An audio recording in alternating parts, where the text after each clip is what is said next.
सम्माननीय सभामुख महोदय, कञ्चनपुर जिल्लाको पुनर्वास नगरपालिकाको आनन्द बजारमा कल्भर्ट बनाएका नेपालीलाई हिजो भारतीय एसएसबीले गोली हानेर स्थानीय गोविन्द गौतमको हत्या गर्यो।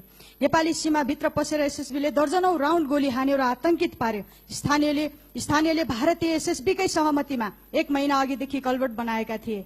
कल्भर्ट निर्माण पूरा भएपछि बुधबार भारतीय एसएसबीले गुगल नक्सा अनुसार कल्भर्ट भारतमा परेको दावी गरेर निर्माणमा रोक लगायो।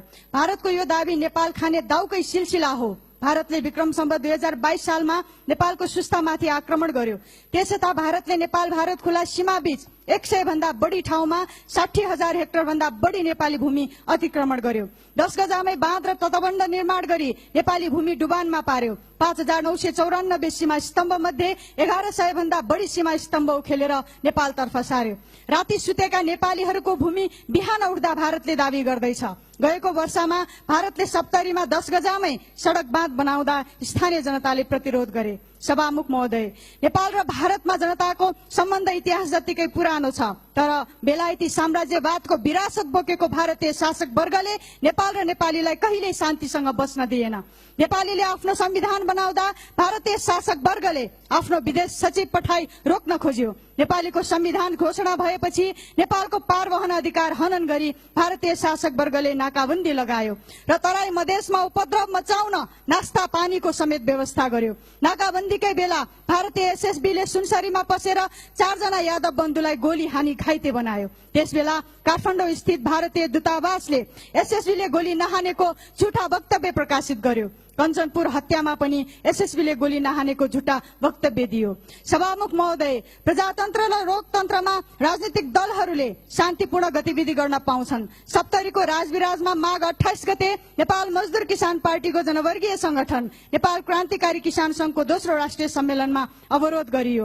उक्त सम्मेलनमा अवरोध गर्दा एमाले र अन्य राजनीतिक दलहरू मौन बसे। फागुन 23 गतेको एमालेको राजविराजको जनसभामा पनि अवरोध भयो र गोली चल्दा 4 जनाको मृत्यु भयो। एमालेको राजविराज कार्यक्रमको 2-4 दिन अगाडि नै भारतीय अपराधीहरू होटलमा बसेको समाचार प्रकाशित थियो। दुई देशको शान्ति र विकासमा खुला सीमाना चुनौती नै भएको छ। नेपाल भारत खुला सीमा नियमित गर्न पर्खाल लाउने वा तार बार्ने काम गर्नु अति आवश्यक छ। भारतीय विस्तारवादको नेपालमाथि बारम्बार भइरहेको हस्तक्षेपको विरोध गर्दछु। साथसाथै कञ्चनपुरको हत्यामा संलग्न एसएसबीलाई कानूनी कारबाहीको माग गर्दछु। नेपाल मजदुर किसान पार्टीले यस हत्याकाण्डको भत्सना गर्दै विज्ञप्ति प्रकाशित गरेको छ। देशमाथि भारतीय आक्रमण र गोली प्रहार हुँदा पनि सरकार चिन्ता मात्र व्यक्त गर्दैछ। अपराधीलाई कारबाही गराउनेतर्फ कुनै कदम उठाउँदैन। जनता सरकार नै नभएको महसुस गर्दैछन्। भारतले गोली हानी नेपालीको हत्या गरेको बारे प्रधानमन्त्रीले संसदमा अविलम्ब यथार्थ जानकारी दिनुपर्दछ। प्रधानमन्त्रीबाट यथार्थ जानकारी लिन सभामुख महोदयबाट रुलिङ गर्नुपर्दछ। मृतक र घाइतेहरूलाई भारत सरकारबाटै क्षतिपूर्ति दिलाउनु पर्दछ। सभामुख महोदय, छिमेकी देशमा हत्या हिंसा गर्ने काम भारतको मोदी सरकारको फाँसीवादी नीति हो। हामी यसको विरोध गर्दछौं। धन्यवाद। मान्य श्री मिथिला चौधरी, समय 3 मिनट।